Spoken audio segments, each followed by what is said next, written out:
Well, funnily enough, we are working on one of those. So that's what we realized by the end of 2020.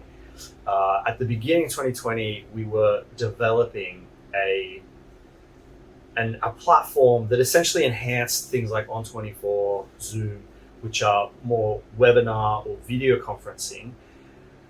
It was called Conference Live at the time, and it was to make it more event centric, to make it into like a multi-session, multi-day event. But what we realized as we developed that was that, and as we got to know the industry better, we realized event managers are in this industry for face to face. That the buzz they get, it's the fifth, sixth most stressful job in the world by a lot of measures. It's not paid particularly well. So why do people do it? Because they love the buzz. They love seeing people walk into their event. They love they love networking. They love seeing people networking. So that they get that buzz from in person. And if they don't get that, then they have to seriously question why they're in this industry. Because they're not in it to do technology. They're not in it to do virtual events. They've had to. Some of them have embraced it, but there's not a single event manager that I know that I've talked to that has said, yes, I will, like, I want to stay in virtual forever. Like, I never want to go back. It's not the case. They're all waiting with bated breath to go back to live.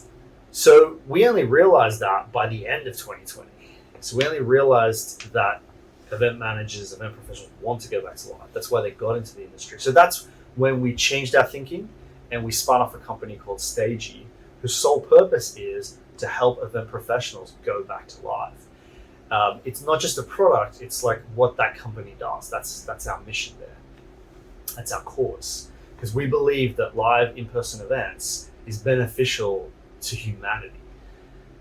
Because that's where a lot of people spend most of their time. I mean, most people spend a lot of their time at work. And so right now, some of them haven't met their colleagues in person for a year. There's a fundamental need for humans to have that in-person connection. And so if you combine those factors, then you understand that that's what event professionals need and want. And so that is what Stage is all about. And the platform we're developing is specifically tackling the problems I talked about and going back to hybrid. It's not even going back to, it's going back to live, but it's actually going to hybrid. Because no event professional wants to lose that advantage of having a much larger virtual attendance if they can.